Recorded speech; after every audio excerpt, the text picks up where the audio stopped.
17 minutes. That's how long I waited. Evelyn Blake's voice was calm, but her eyes had already scanned the restaurant's entrance 3 times. She stood her navy dress crisp spine straighter than her heels allowed. Bellarose was quiet at this hour save for the clinking of crystal and the soft murmur of money. She placed her napkin down with precision right next to the untouched, sparkling water. The maitre d' approached cautiously. "Will you be dining alone this evening, Ms. Blake?" Before she could answer, her phone buzzed. "GC, urgent FDA safety signal triggered. DSMB emergency meeting, 8:00 p.m. Do not stay in public. Potential possible Reggie FD exposure. Call me now." Evelyn inhaled slowly. Her thumb hovered over the reply button. This was it, the alert every biotech CEO dreads. If the CardioWave failed during trials, it wasn't just the launch that would collapse. It was everything. The stock the board's faith lives. Then it happened. A sharp yelp. A blur of motion.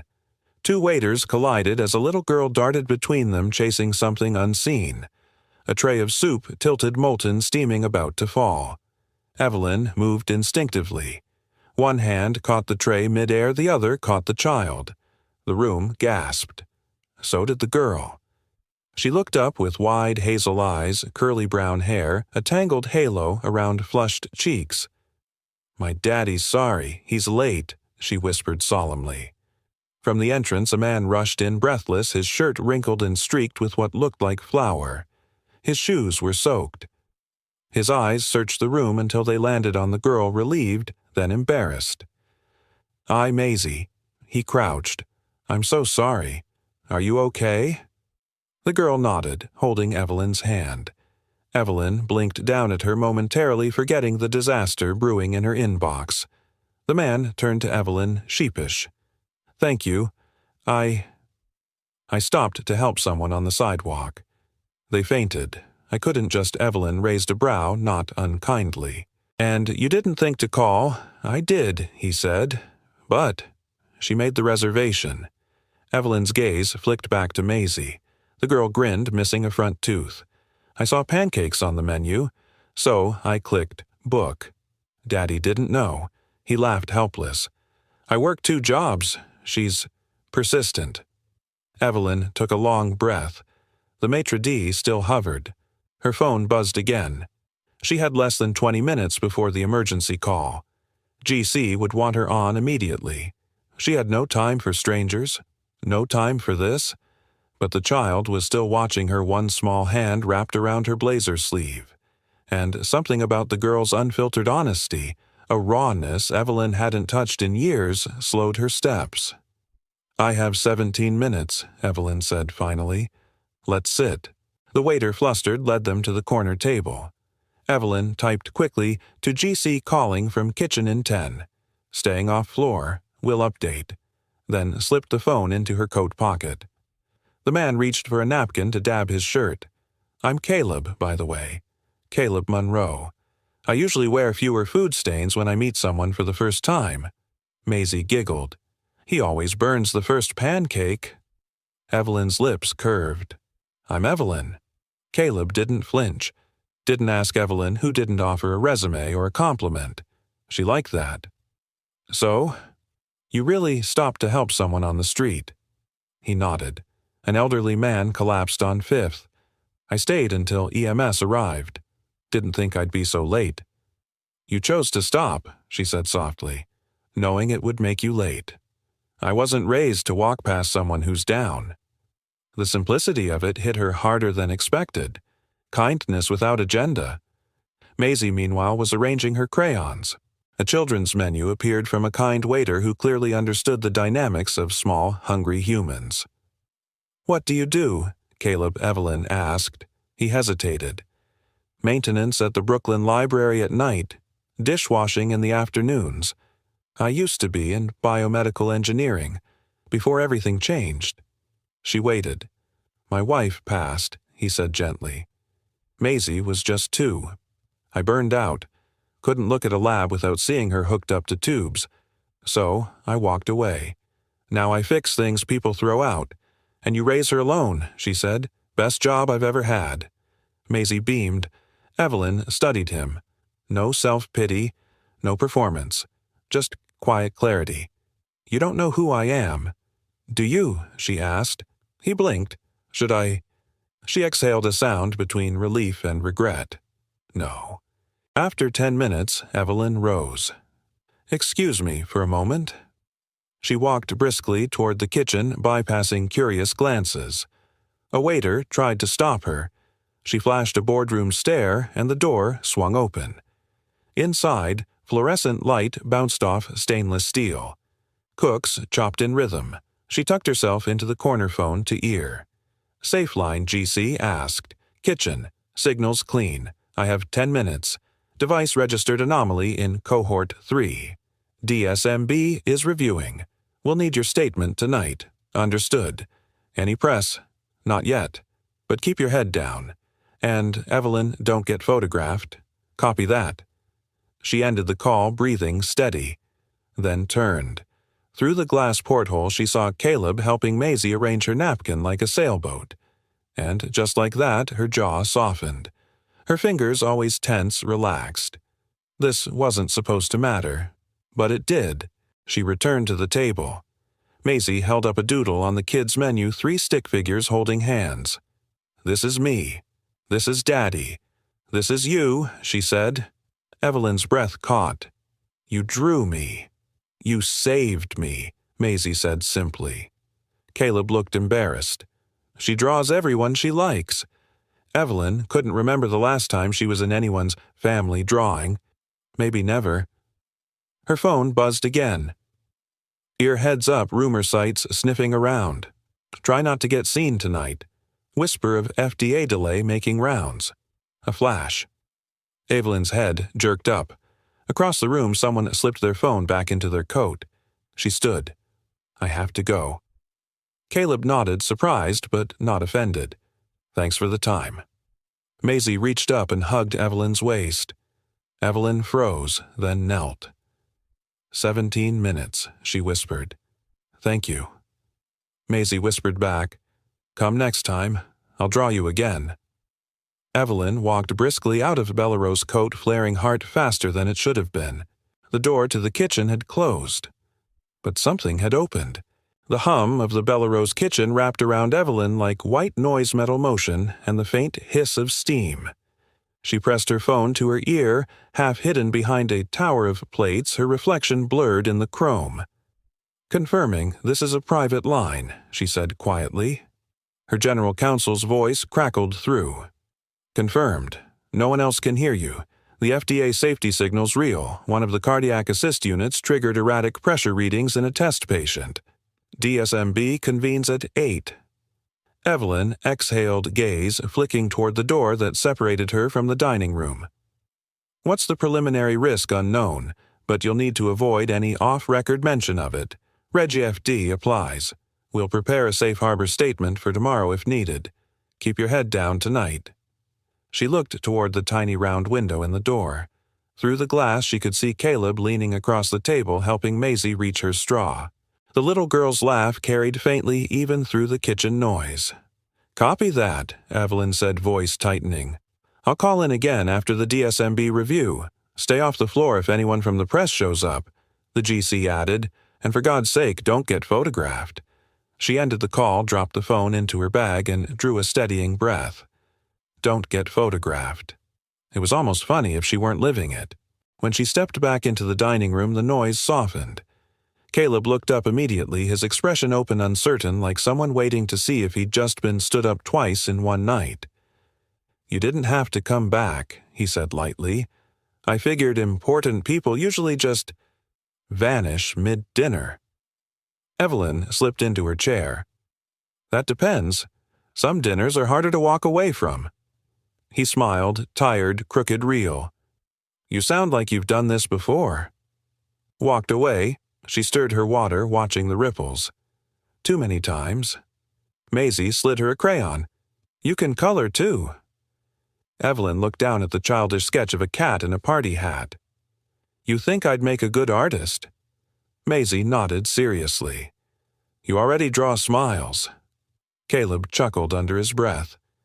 She's 5, but she flirts like she's 20. Smart kid, Evelyn said softly. Then, as if remembering herself, she shifted tone. So you really left biomedical work behind? Left and locked the door, he replied. I designed vascular assist prototypes once, but when my wife got sick, every machine I built felt like a lie. I couldn't keep doing it.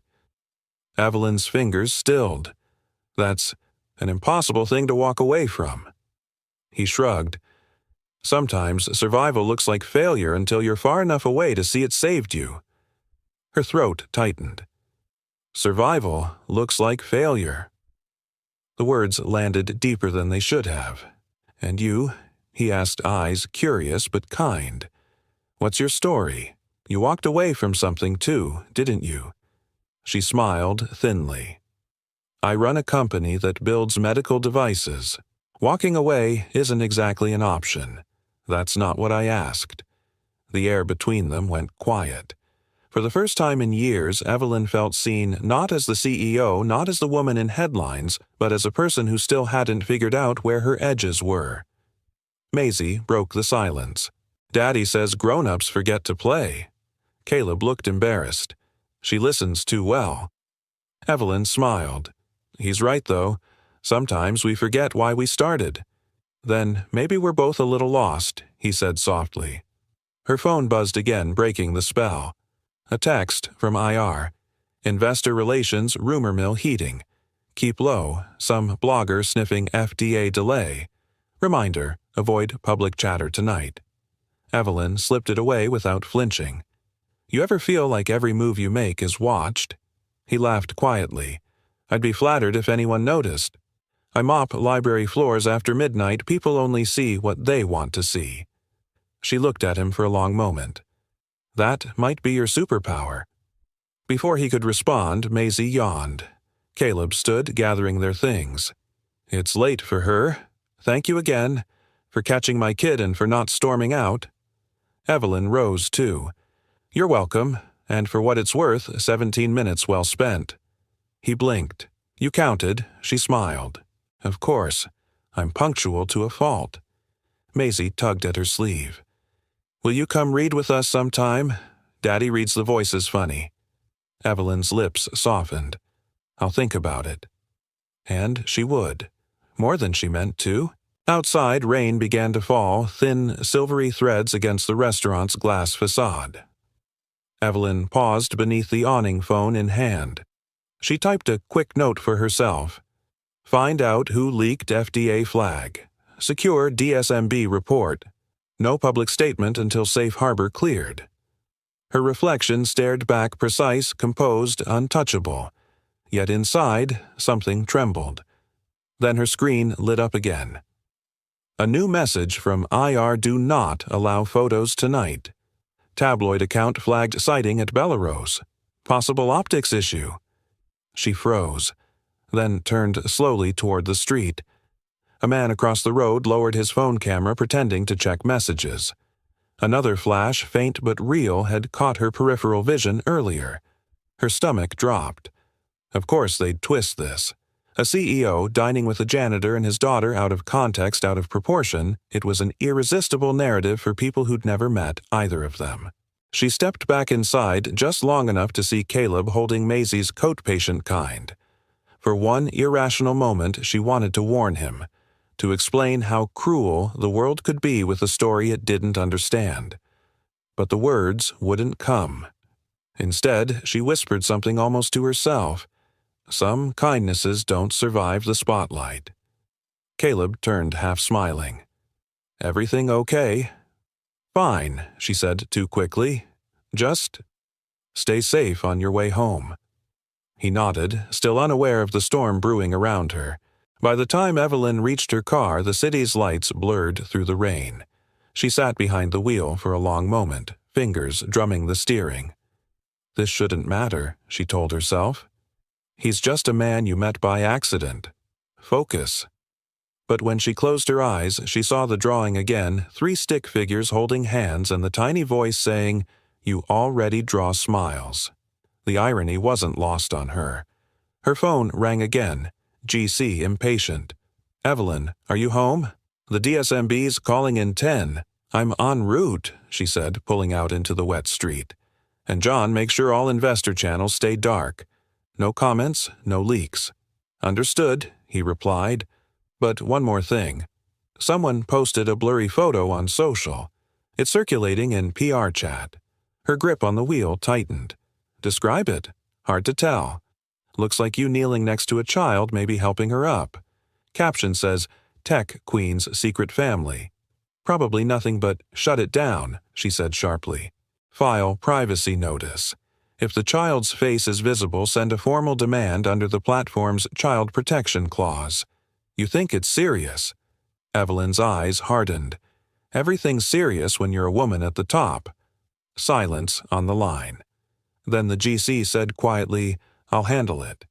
She drove the rest of the way home without music. That night, Evelyn stood by her apartment window overlooking the city. The glow of Manhattan was softer through the drizzle. She could see her reflection in the glass again, poised immaculate, alone. On her desk lay the crayon sketch Maisie had left behind. Evelyn didn't know why she'd tucked it into her purse, but now it sat there a small rebellion against logic. 3 stick figures, holding hands. She traced one finger over the paper. For the first time in years, Evelyn Blake, the woman who built machines to keep hearts beating, felt her own skip. Evelyn didn't believe in coincidence. She believed in data patterns, behavioral algorithms. Coincidence was what people called things they didn't bother to explain. But standing in the entrance of Maple and Ink, a narrow Brooklyn bookstore with creaky floors and the smell of paper and cinnamon, she was forced to admit this wasn't logic. This was something else. It was Sunday. 3:29 p.m. She'd told herself she was just in the neighborhood, that she needed air, that the walk would clear her mind after the whirlwind of meetings and regulatory firestorms. But her phone had 12 unread emails, 2 voicemails from the general counsel, and 3 reminders about an upcoming investor call. And she was here. For some reason, Evelyn Blake had walked into a used bookstore on a rainy afternoon. And there they were. Caleb sat cross-legged on a faded leather armchair, Maisie curled against him like a sleepy cat. A picture book was open in his lap. He was doing the voices. Badly. And the dragon said, You've got spaghetti on your tail. Maisie giggled. That's not what he says, Daddy. Well, that's what he should say. Look at him, covered in noodles.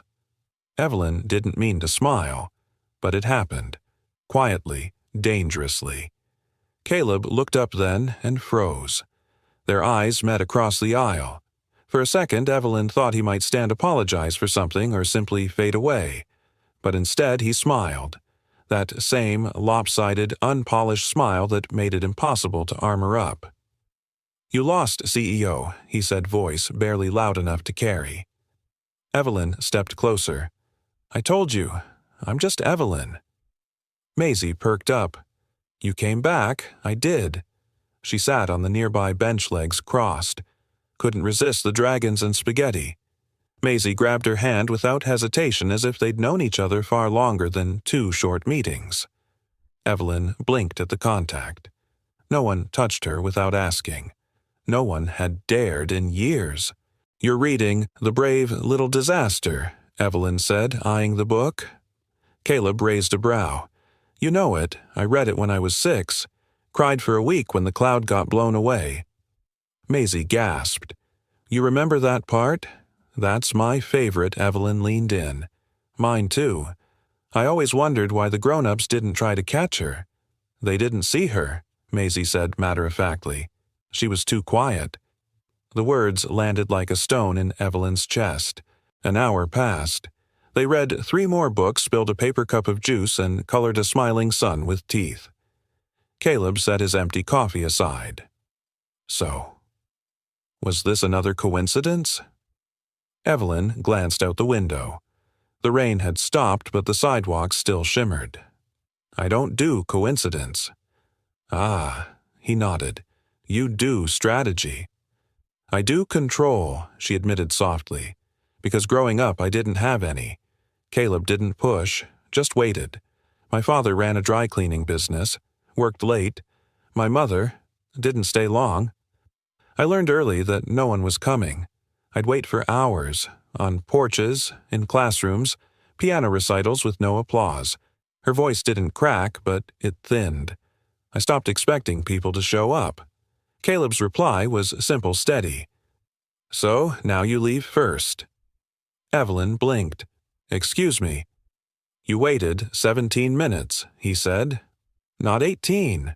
She didn't answer. Maisie, oblivious, drew 3 stick figures holding hands in pink chalk on the bookstore's worn floorboards. "My family," she declared, smiling at her masterpiece. Evelyn looked down. There were 3 of them. A tall one, a little one, and one in the middle drawn in a dark blazer holding both hands. Her breath caught. Something warm and frightening bloomed beneath her ribs. It had been decades since she saw herself in anyone's idea of family. The moment was broken by a vibration in her coat pocket. PR lead. Incoming call. She stepped outside, air cooler than expected. "Yes, Evelyn, there's Buzz. A startup blog thinks you've got a personal connection with some blue-collar single dad. They're sniffing around your dinner at Bella Rose. Claims of class-bridging friendship, some even speculating it's a distraction from the FDA flag." Evelyn closed her eyes. "Tell them it's not a story. And don't confirm or deny anything. Should we get ahead of it? Craft a narrative?" "No," she snapped. "This isn't a brand. It's a child, and 2 people who deserve privacy. Evelyn, if there's press," she cut in firm, "then we don't feed it." She hung up and stared at the brick wall beside her, breathing deeply. Inside, Caleb was zipping Maisie's backpack. "You okay?" he asked, reading her face like a weather chart. "There's press circling," she said bluntly. "They think this us is a story." Caleb tensed but didn't step back. "Is it?" She hesitated. "Not to them. Just a gimmick for clicks." And to you, Evelyn looked at him. Really looked? To me, it was 17 minutes I didn't regret. Caleb considered that, then nodded. "Then, maybe we don't owe them a headline." Maisie reached for Evelyn again. "Will you come again?" "Next Sunday or Saturday, I'll try," Evelyn said. Try means maybe Maisie pouted. Maybe means no. Caleb knelt beside her. "Maisie, people like Evelyn are very busy." The little girl crossed her arms, but not too busy to be kind. Evelyn knelt too, matching the child's eye level. "Maisie, kindness doesn't need a schedule, but I'll do my best to show up." Maisie considered this, then reached into her bag and pulled out a folded napkin. It had a crayon drawing Evelyn with a crown standing beside a smiling stick figure Maisie. "For you," she said. Evelyn took it as if it were glass. "Thank you. I'll keep it." Forever, she didn't say, but meant. As they walked out, Caleb paused by the door. "You could have made this something public, a press story, feel-good distraction. But you didn't. I don't use people," she said, "especially not good ones." He gave her a long, searching look. Then he said something that would echo in her mind for days. "Good people don't need spotlights, just room to breathe." And then he turned umbrella covering Maisie, vanishing into the glimmering street. Evelyn stood in the doorway of maple and ink, hand still clutching the napkin. Her inbox was full. Her schedule was behind. Her reputation possibly in question. But none of it mattered in that moment, because for the first time in years she felt seen. And maybe seen for the right reasons. "Try not to look like you're allergic to Armani," Evelyn whispered. Caleb shifted uncomfortably, tugging at the borrowed navy blazer that fit just a little too snug across his shoulders. His shoes, polished to the best of Maisie's ability with a toothbrush, and dish soap still didn't shine like the patent leather around him. "I'm not allergic," he murmured back. "Just underdressed. And deeply aware that my cologne is probably dishwasher." Evelyn glanced sideways, suppressing a smile. The ballroom at the Aurelia MedTech Foundation Gala glittered with glass and money.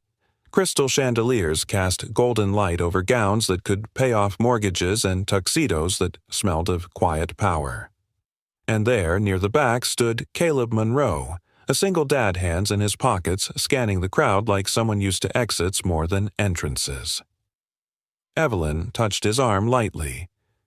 "You being here, it matters." He raised an eyebrow. "I thought you invited me to prove I can wear a tie." "No," she said, voice softer now. "I invited you because tonight this room needs someone who still remembers what kindness looks like without a press release." He looked down, then nodded. "Then I'm honored." The evening unfolded like clockwork. Speeches, champagne, silent auction. Evelyn did her rounds, brief conversations with board members, donors, and PR darlings who lived for photo ops. But she returned to Caleb's side between each lap like a pendulum coming home. Maisie wasn't there, Evelyn had insisted. This room has cameras, not crayons, and Caleb had agreed. Still, she noticed his hand twitch once toward his phone when he thought no one saw, probably checking if she'd brushed her teeth. At 7:50 p.m., the MC tapped the mic. The room stilled. And now he said a word from the woman whose vision fuels this company's heart CEO of Aurelia MedTech, Evelyn Blake. Applause rose like a tide. Evelyn stood at the podium posture, perfect smile calculated to exactly 83% warmth. "Thank you," she began, voice clear.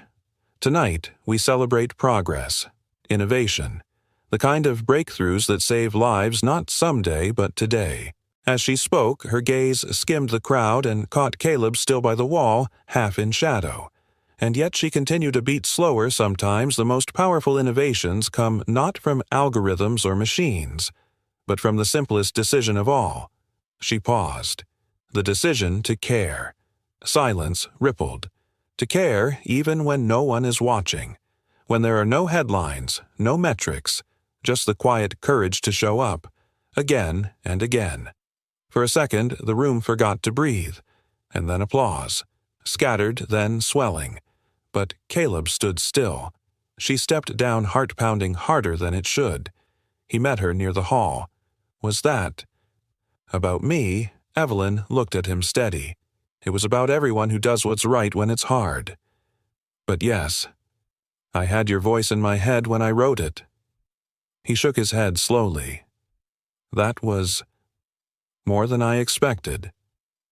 You saved me that night, she said simply. You didn't know it, but you did. They slipped out onto the back terrace to escape the cameras. The city stretched beyond the railing, glittering and indifferent. Caleb leaned against the stone edge.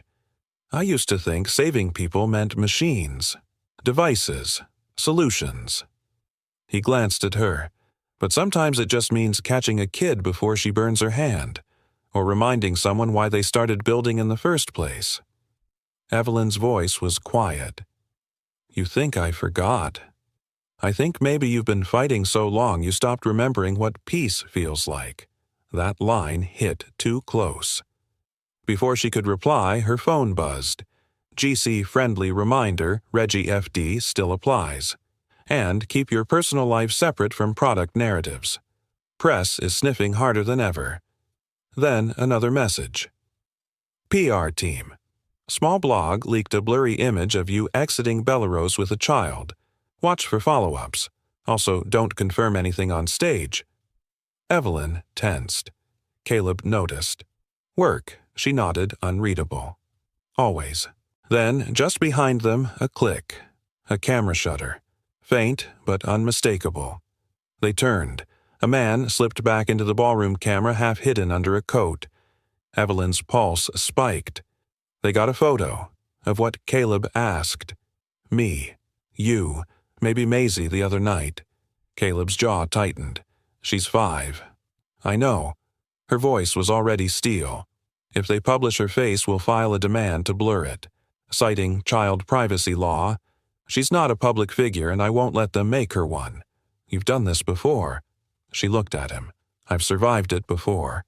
Later, as the gala ended and guests dispersed into black cars and city lights, Evelyn moved swiftly toward her car. Caleb followed silent until they reached the curb. "Are you going to get in trouble because of this?" he asked. "I'm already in trouble," she said flatly. "But not because of you." "Then what?" "Because I care." She paused. "And in my world, that's riskier than not." He studied her for a long moment, then said almost gently, "Let me make this easy. What? If I'm causing noise, I'll step back. No press, no more bookstore meetings, no dinners, just clean cut. You keep your world.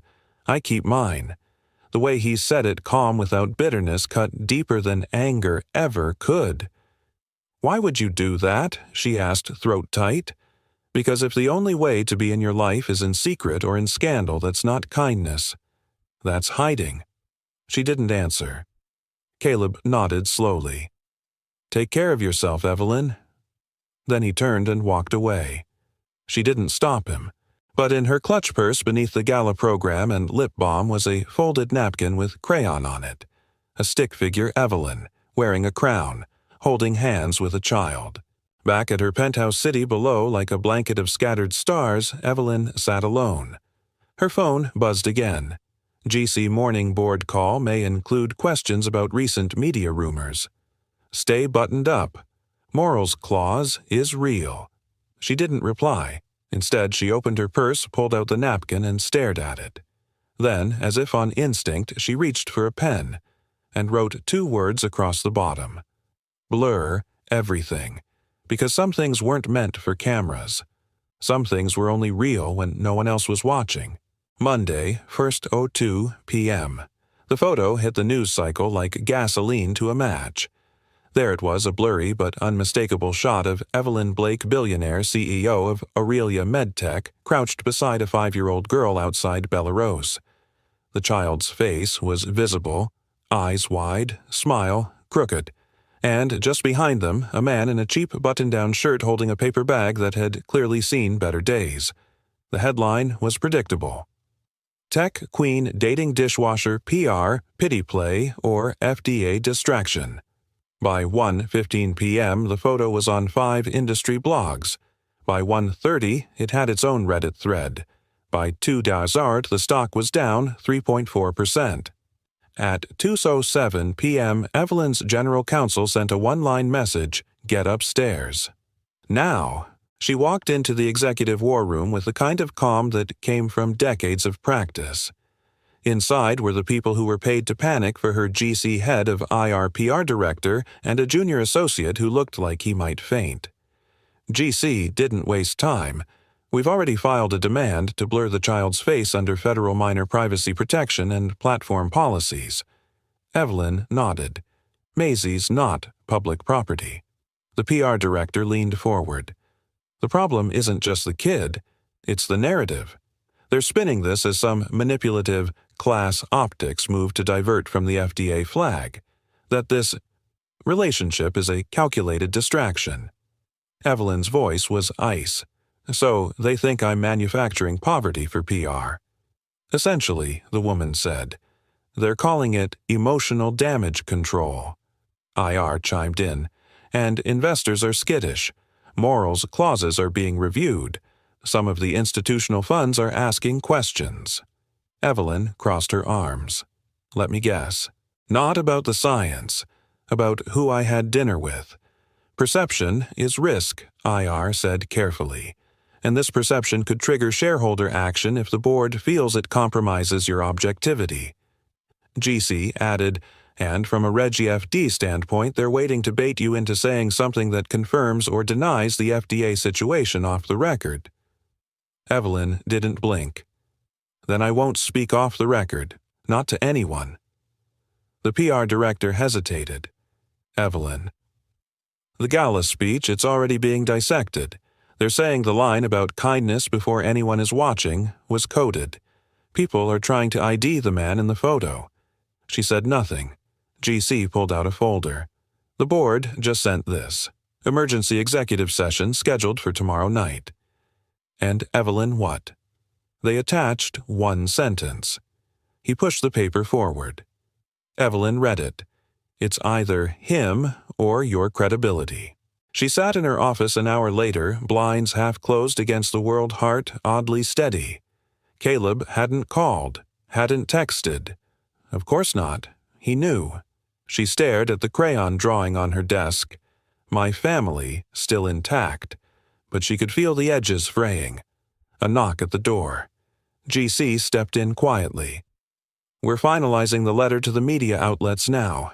They'll be required to blur Maisie's face across all platforms. But the damage is already in motion. I know she said. I'm not going to ask if it's true. Evelyn looked up. You don't need to. But if it is, he continued, you need to make a decision. Either cut ties cleanly or protect it like it's your next product launch. She gave a dry laugh. You think I can spin him like a feature set? No. I think you can either pretend it meant nothing or fight for it like it's real. That night, Caleb stood outside her building. She hadn't asked him to come. He hadn't said he would, but he was there, hair damp from the mist hands, in his coat pockets, that same quiet look in his eyes. Evelyn stepped out into the soft glow of the awning. I'm sorry, she said first. This should never have touched you. Or Maisie. He nodded slowly. It was a matter of time. Your world has long shadows. She sighed. The board meets tomorrow. It's not official, but lines are being drawn. I saw the headlines. Then you know what they think. I don't care what they think. His voice was calm. I care what you choose. She looked at him for a long moment. You know, when we met, I thought I was doing you a favor, giving Maisie 17 quiet minutes. Caleb gave a sad smile.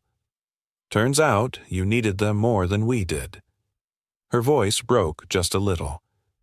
And now I'm the reason your daughter's face is plastered across the internet. No, he said gently. You're the reason she smiled in the first place. She swallowed hard. If I stay close, I could lose everything I've built. He nodded. Then maybe you need to decide if it was built on the right things. Silence stretched between them. Then he stepped back. I won't make this harder. If stepping away protects you, do it. But don't lie to yourself about what matters. Not after all this. And just like that, he was gone. The next morning, Evelyn sat at her desk before dawn, staring at the statement she was supposed to give to the board. A polished paragraph about product safety leadership responsibility and staying focused amid personal distractions. She deleted it. Instead, she opened a fresh document. Typed slowly. In light of the DSMB's ongoing review, I recommend we voluntarily pause the soft launch for 14 days. We owe our patients not just innovation, but integrity. Then she paused, breathed, typed another line. And to protect the privacy of all individuals unrelated to this investigation, including minors, I will not answer questions about my personal life. That boundary stands whether I remain CEO or not. She signed it, attached it, hit send. That afternoon, she pulled the copy of My Family from her desk drawer. For one moment, she considered ripping it in half. Instead, she folded it, kept it in her coat pocket, and waited for the storm. Tuesday, 7th, 28 p.m. The executive boardroom on the 42nd floor of Aurelia MedTech's Manhattan headquarters was a cathedral of glass and silence. 12 chairs, one frosted table, a view of the skyline that cost more than most people's homes. Evelyn Blake stood at the far end, back, straight, hands folded not in defense, but in defiance. The lead independent director, Richard Ellis, a man whose handshake felt like a contract, cleared his throat. Miss Blake, thank you for joining us. This executive session is off record. No minutes, no observers. You understand why we're here? She nodded once. I do. GC sat 2 seats down, unreadable. Richard continued. The media fallout has forced us to re-examine public trust in leadership. Between the FDA delay and the personal photographs, some investors are pressing for clarity. One image can shift market confidence. Evelyn didn't blink. So can one false headline. Richard leaned forward. You understand, Evelyn. Your image isn't just personal. As CEO, your reputation is a corporate asset. That asset now carries risk." She let the words settle, then answered, steady and deliberate, "My reputation doesn't belong to the board, and neither does my integrity." A beat of silence. "Very well," he said. "Then let's discuss boundaries." Evelyn reached into her folder. "I'm proposing a new protocol, a formal policy to separate personal life from public-facing communications, specifically a family privacy protocol." She slid copies down the table.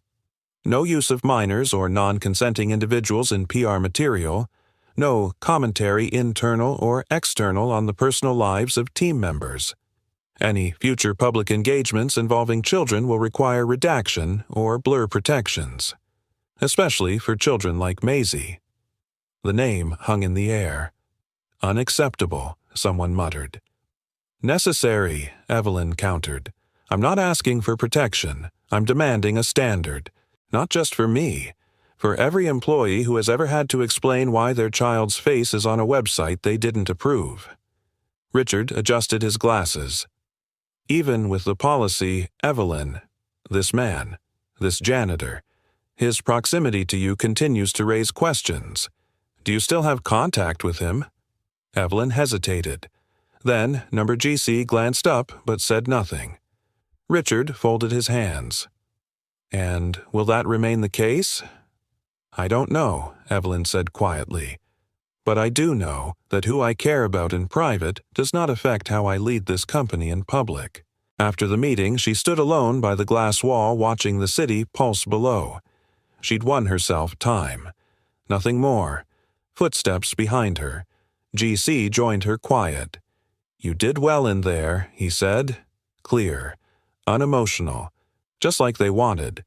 "That wasn't for them," she murmured. "That was for Maisie."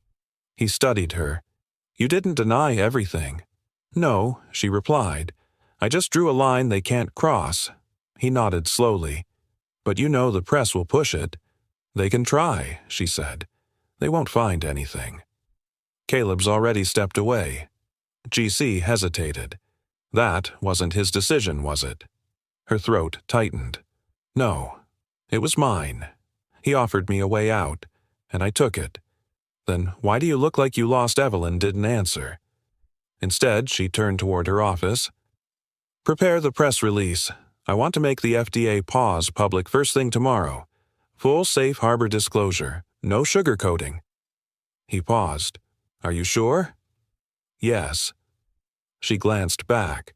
This company was built to save lives, not save face.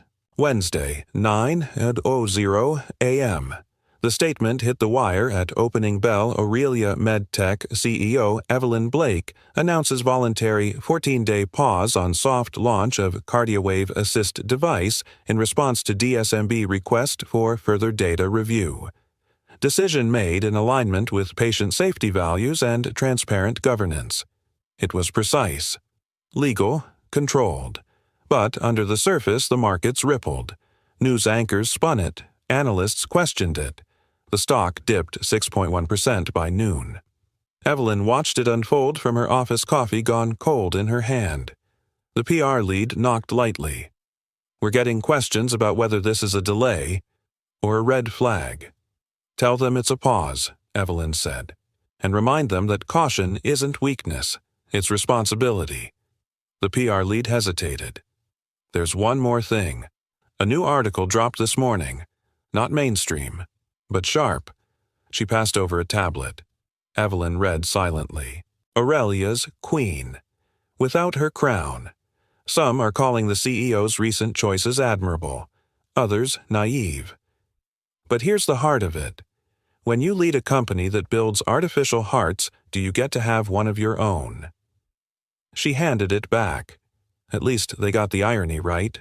That evening, Evelyn sat in her apartment, shoes off, hair undone. The city outside glowed like a sleeping giant. On the kitchen counter was the drawing. My family. She stared at it, then slowly tore it down the middle. She couldn't keep pretending the picture hadn't changed, that something hadn't broken. But she didn't throw it away. Instead, she taped one half Maisie's side to the fridge and folded the other half her own to fit inside her wallet. Thursday, 8:20 p.m. It had been raining for hours. One of those steady, unrelenting city rains that blurred headlights and soaked through even the best intentions. Evelyn Blake sat on the floor of her penthouse kitchen back against the cabinet eyes, staring blankly at the ceiling. She had taken off the blazer hours ago. The shoes came off after that. Then the earrings. Then everything else that made her Evelyn Blake CEO. Now she was just a woman in a too big sweatshirt, legs pulled close heart, trying to beat around a hollow it couldn't fill. Maisie's drawing half of it still clung to the fridge with a magnet. The child's stick-figure version of herself smiling under a crooked sun. And then 3 knocks. Soft, hesitant, real. Evelyn froze. No one knocked on her door unannounced, ever. She stood, slowly padded across the room, heart already knowing before her hand reached the knob. She opened the door, and there he was, Caleb Monroe. No umbrella, hair damp. A reusable grocery bag in one hand, a paper sack in the other. No coat, no explanations. Just him. And 2 items that broke her. Ramen noodles, and a battered copy of the Velveteen Rabbit. He held them up awkwardly.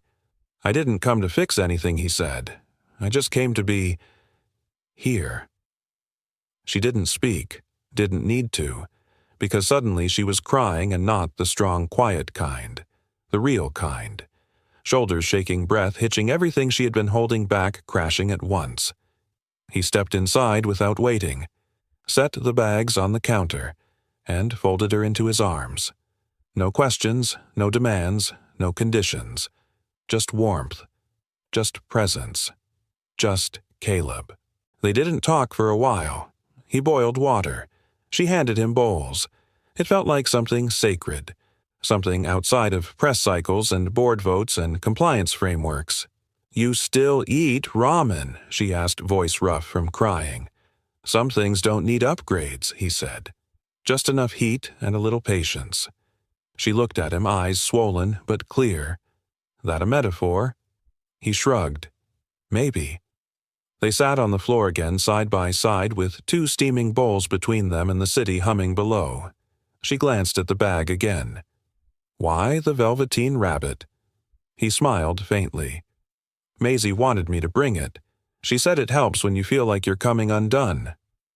Evelyn exhaled. "She's 5.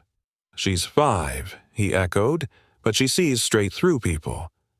A quiet settled. Then he said gently, "You didn't look okay on the news." She looked down. "I'm not. I know." She looked up. "And you still came. I didn't come to make it worse," he said.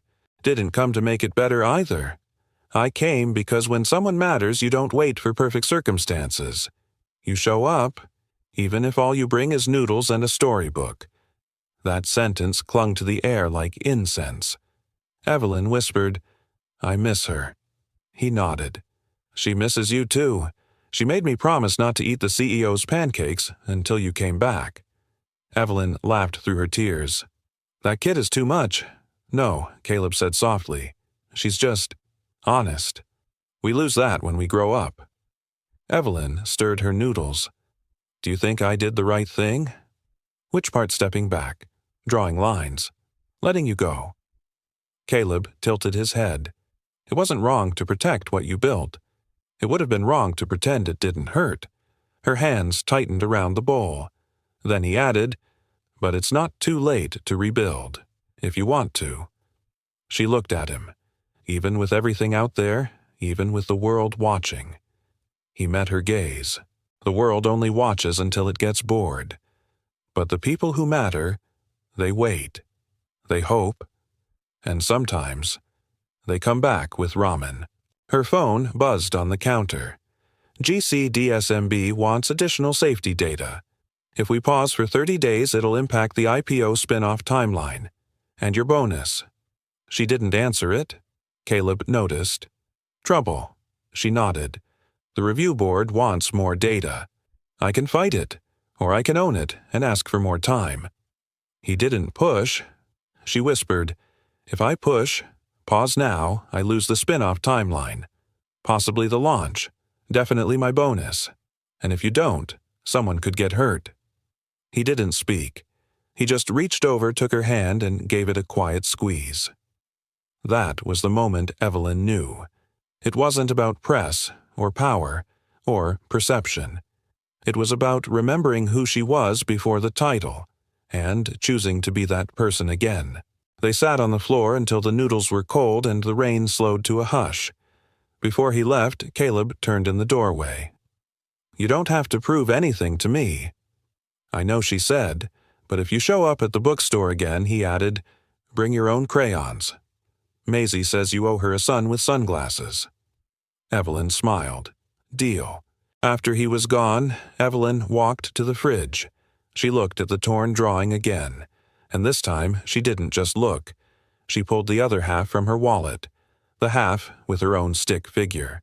Then, slowly, carefully, she taped the two pieces back together. Not perfect, still creased, but whole. Saturday, 10:00 a.m. The air smelled like damp earth and wildflowers, the kind of spring morning that arrived too early to be trusted, but too beautiful to resist. Brooklyn's Prospect Park stirred gently with life dogs chasing wind children laughing near the carousel, and in one quiet corner beneath a tree just beginning to bloom sat Evelyn Blake. Not in heels, not in a suit, not with bodyguards or cameras or an agenda. Just her.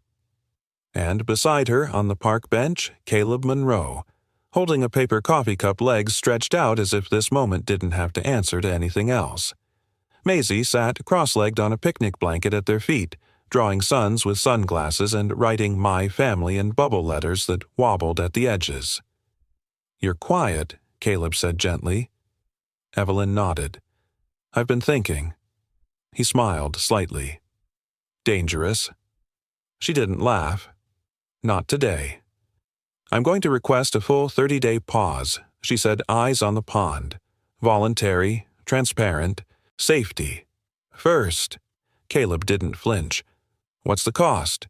"My bonus, the IPO spin-off timing, maybe my seat." He took a slow sip of coffee. "And what do you get in return?"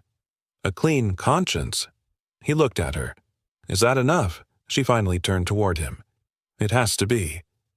There was a pause, long, deep, meaningful. Then Caleb said something she wouldn't forget.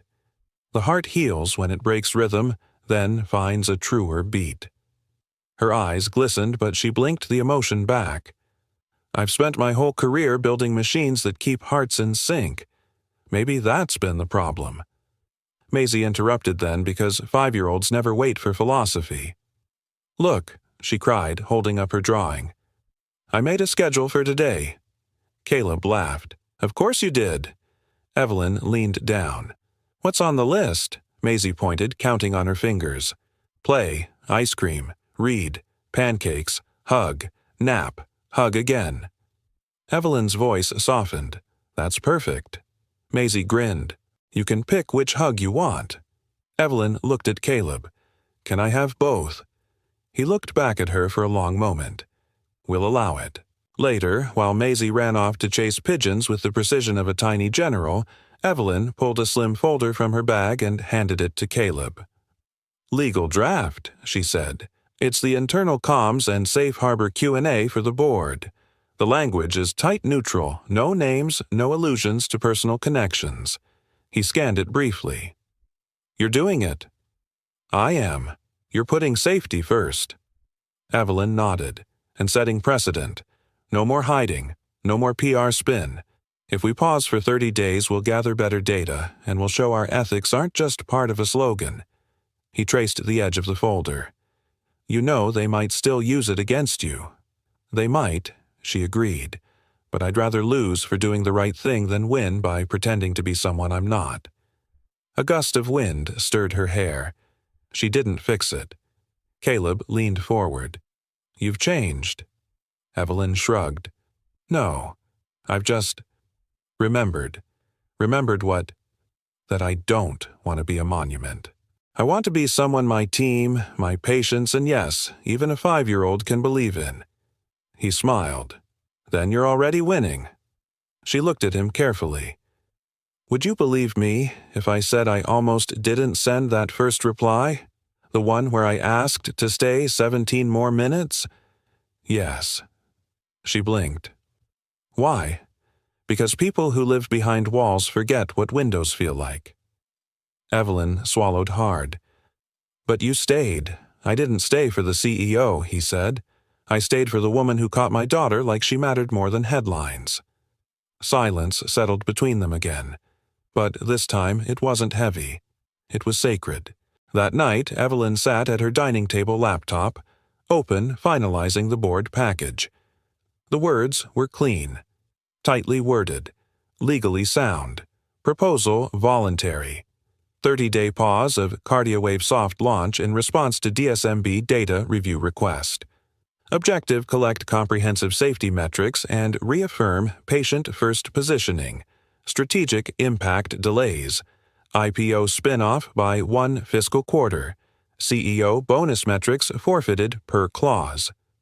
Justification, leadership accountability, transparency, and brand integrity in high scrutiny landscape.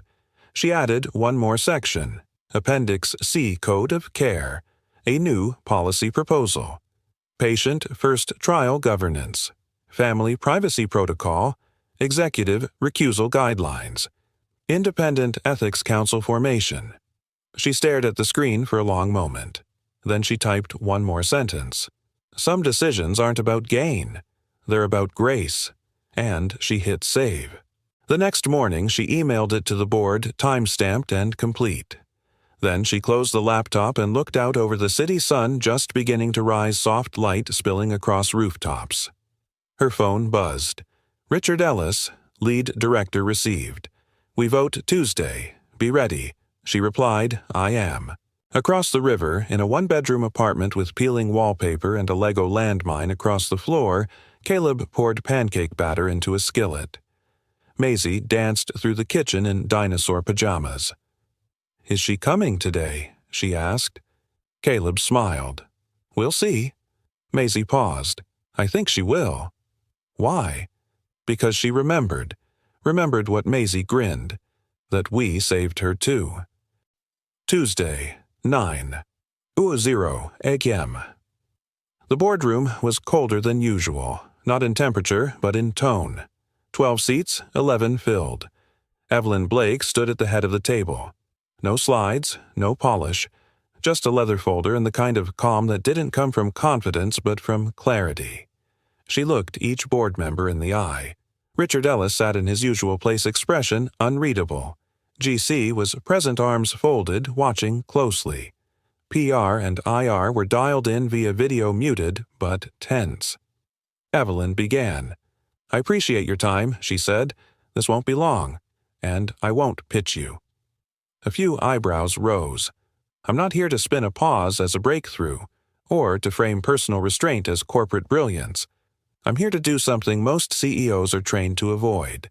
She paused. Let it breathe. I'm here to choose people over optics. Silence. She continued. The voluntary 30-day pause was my recommendation. Not because the product is broken, but because the trust between a company and the public doesn't survive shortcuts. We claim to put safety first. I'm making sure we mean it. She slid a slim packet down the table. The Code of Care is included in your binders. 4 key proposals. 1. Honor the DSMB's Safety First recommendation. 2. Enact the Family Privacy Protocol permanently. 3. Establish executive recusal for any grants or affiliations involving personal relationships. 4. Form an independent ethics council to oversee communications during all future clinical trials. Richard tapped his pen. You realize this sets a precedent. I do, Evelyn replied. A good one. A board member leaned forward. And your bonus, I'm forfeiting it. Publicly, voluntarily. We don't get to profit from uncertainty. Richard steepled his fingers. And your relationship with this janitor, Private Evelyn said simply. But to protect the board and remove any appearance of conflict, I've already committed to recusal from any decisions involving the community programs where he works." Another pause. Richard flipped the top page of the binder. Some members would prefer a cleaner route. "Meaning a full separation," he said bluntly. "Terminate, distance, let the market cool, then repackage and relaunch." Evelyn met his gaze. "If that's what you want, a CEO who makes decisions based on headlines and hedge funds, I'm not your woman." Someone inhaled sharply. She pressed on. "I've led this company through 3 product approvals, 2 FDA audits, and 1 global recall with 0 ethical flags. My record speaks. But if that's not enough anymore, then let's stop pretending." She looked down the table. "If the price of leadership is silence, I won't pay it." Richard looked around. "We'll vote." A beat of stillness. Then all those in favor of Proposal 1, 30-day pause, hands raised. 7. Then 8. Proposal 2, Family Privacy Protocol. A few hesitated, then slowly unanimous. Proposal 3, Executive Recusal Policy mixed murmurs, but in the end passed 6-5. Proposal 4, Independent Ethics Council unanimous. Then he cleared his throat, and now, final motion. Shall Evelyn Blake remain as CEO under the new governance and code of care? The room tensed. One hand raised, then another, and another. 7, 8, 9, 10. Richards stayed down. He looked at her. "You've got the votes, but not by much." Evelyn nodded.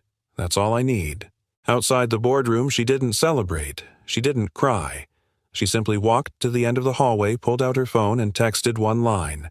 Code of care passed. 10-2. "I'm still here." No reply, but she knew he'd read it. Later that day, headlines shifted. Aurelia MedTech chooses integrity, CEO Blake wins. Vote with safety. First leadership, from scandal to standard code of care, redefines corporate ethics in biotech. No bonus, no excuses. CEO sacrifices millions to prioritize patient trust stocks once sliding leveled. Then ticked up 2%. Evelyn didn't look at the market. She looked at her inbox. One email stood out. From Richard Ellis, subject respect. "Evelyn, I disagreed with you. Still do in part.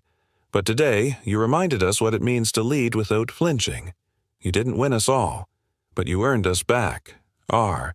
That night, she took a cab downtown. Not to a gala, not to a shareholder dinner. To the community library on Myrtle and 3rd. Lights off, doors closed. But she knew the routine. Tucked behind the back entrance through the staff hallway, a janitor's cart leaned against the wall. The same one she'd seen him push the night they met. And on the corkboard, just above a flyer for Storytime Thursdays, was a new page. Maisie's corner opening Sunday at 9:30 a.m. She smiled, then froze. Taped just below was a note in careful child handwriting, CEO Pancake Promise, don't forget. 11:30. Her eyes stung. She didn't wipe the tears, just whispered to the empty hall. 17 minutes changed everything. And for the first time in a long time, Evelyn Blake walked home without looking over her shoulder. Sunday, 9:30 a.m. It was the soft kind of morning that felt like a secret warm sun weaving through low branches, the air rich with the scent of books and fresh paint.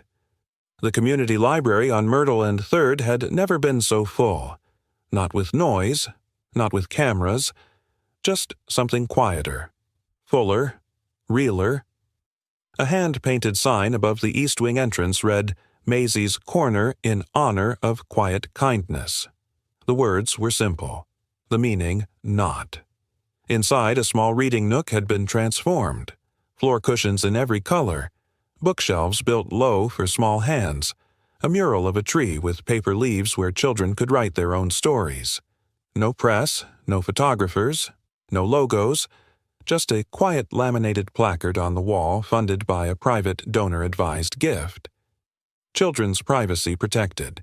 No photos permitted. Evelyn stood at the entrance heart, thudding like it was her first day of school.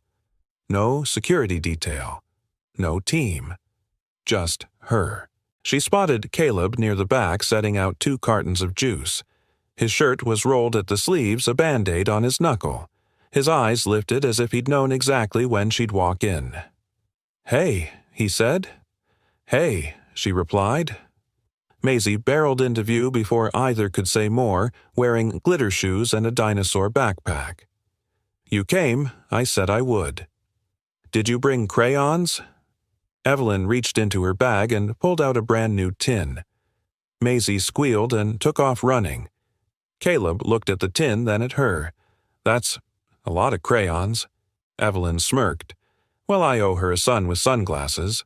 He chuckled, then turned serious. "I didn't expect you to come." "Yes, you did," she said quietly. Caleb's voice lowered. "So, what happens now?" Evelyn looked around the room. Parents reading to their kids. Volunteers smiling. Peace. Then she looked at him.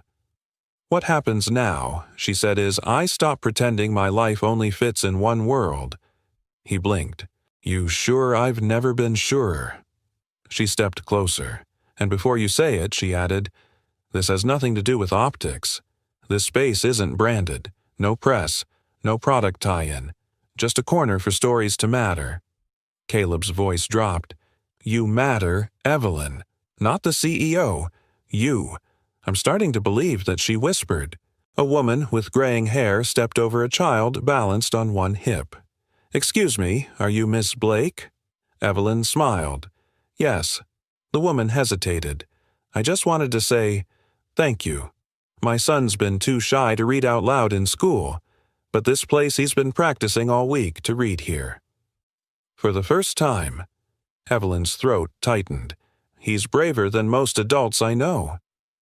The woman beamed. He just needed someone to believe he was worth the space. When she walked away, Evelyn whispered, "That was the first time no one asked me about stock prices." Caleb nodded. "Feels good, doesn't it?" She looked at him. "Feels true." Later, they sat side by side on a bench just outside the Reading Nook's sun, dappling through the trees overhead. Inside, a volunteer was reading The Velveteen Rabbit. Evelyn listened as the reader's voice echoed the familiar lines, "You become." "It takes a long time. That's why it doesn't happen often to people who break easily." She closed her eyes. "That book hits different now." Caleb's voice was quiet. "Yeah, it's not about the rabbit, it's about all of us." She turned to him. "I'm not afraid of breaking anymore. I'm afraid of not changing." He studied her. "You already have." Then a small tug at her coat. Maisie, holding a folded napkin. "For you," she said. "Open it later." Evelyn took it, heart already swelling. "I have one more thing to do," Maisie announced grandly. "It's almost pancake time." 11:30 a.m. The community kitchen behind the library smelled like vanilla and melted butter. A few volunteers bustled around the griddle. Evelyn stood in the corner watching Caleb flip pancakes with the calm precision of a man who'd done it 1,000 times. Maisie was at the table, setting out plates.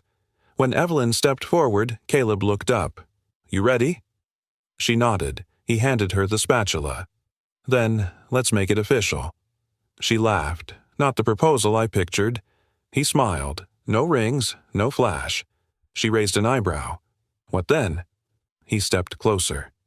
"Just this," he said, voice low. "You. Me. A kitchen. A little girl who believes in second chances. And pancakes." Evelyn held the spatula up like a toast. "That's the most honest vow I've ever heard." Maisie chimed in from across the room. "Can we say it's forever now?" Caleb looked at Evelyn. She looked back. Then whispered, "It already is." Later, after the batter ran out and laughter faded into tired contentment, Evelyn sat in the quiet kitchen staring at the napkin Maisie had given her. She unfolded it, 3 stick figures holding hands. But this time, something was different. The son wore sunglasses. The little house had a heart on the door. and in the corner, written in careful block letters, "No more broken pieces." Evelyn traced the words with her thumb. Outside through the window, Caleb was cleaning up. Maisie twirled with her arms outstretched, chasing the wind. And for once, Evelyn didn't feel like she was catching up to her life. She was standing in it, right in the center of it, exactly where she belonged. Sunday, 11:30 a.m. The kitchen was quiet now, save for the soft pop of cooling batter on the griddle and the rhythmic clink of forks against ceramic. Pancakes had been flipped, eaten, and forgotten in the way good food always is, swept up in laughter, not ceremony. Maisie was curled up in a beanbag nearby, one arm around a stuffed dinosaur, the other still sticky from syrup. Her eyes fluttered closed her curls a halo of exhaustion and joy. Evelyn stood by the sink sleeves rolled up drying a plate. She could have left it to the volunteers, but something about this simplicity grounded her. Behind her, Caleb leaned against the doorway, arms crossed, watching her like he still couldn't quite believe she was real. "You know," he said, "this is the quietest Sunday I've had in 5 years." Evelyn glanced at him smiling. Is that a compliment or a cry for help? He walked toward her, closing the distance with the confidence of someone who'd stopped asking permission. "It's gratitude," he said, "for everything loud in my life that finally found a way to settle." She handed him a clean dish. "I never thought it would look like this." Caleb took the plate, dried it, then paused. "And what did you think it would look like? Contracts. Control. Clarity." She leaned back against the counter.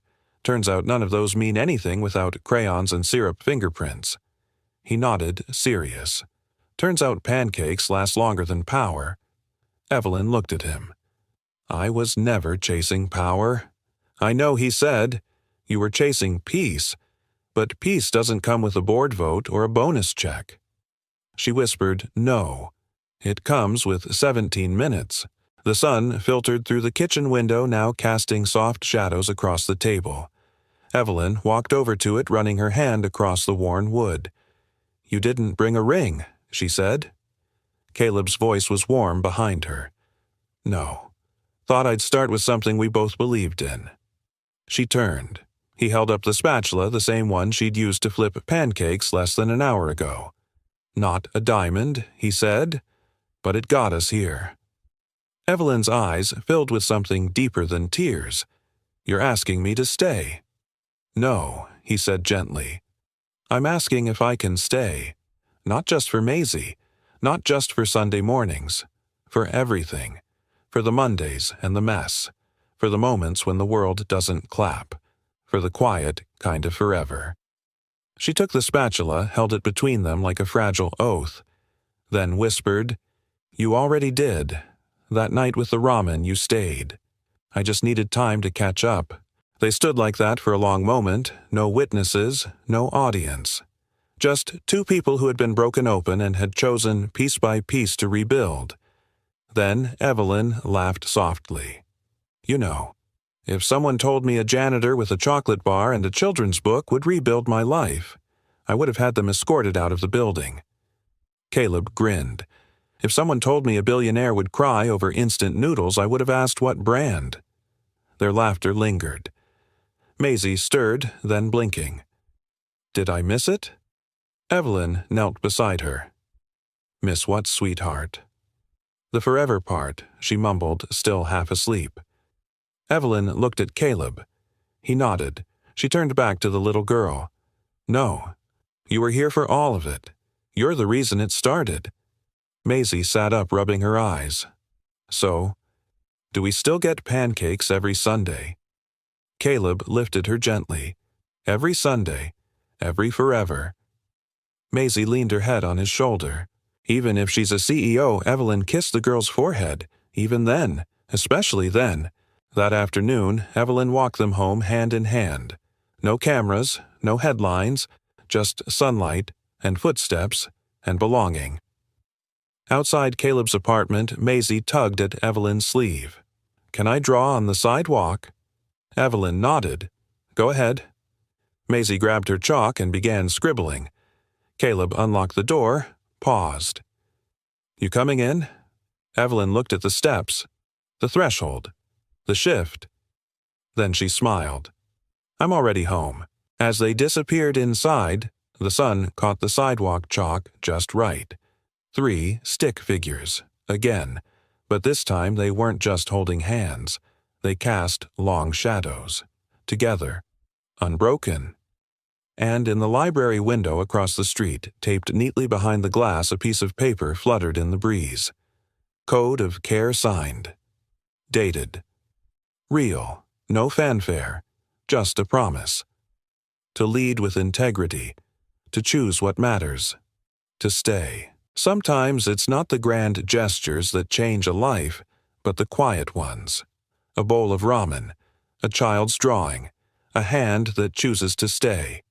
This story reminds us that no one is too important to be kind, and no moment too small to begin again. Have you ever witnessed a quiet act of kindness that changed everything? Or maybe you were that person for someone else. We'd love to hear your story in the comments below. No matter how big or small your experience could inspire someone who needs it most today. And while you're here, let us know where in the world are you watching from. It's always amazing to see how far these stories travel and how deeply they connect us across oceans, cultures, and generations. Don't forget to subscribe to the channel so you never miss another story like this, the kind that makes us feel remember and hope. Thank you for spending time with us today. Until next time, take care, be kind, and never underestimate the power of staying.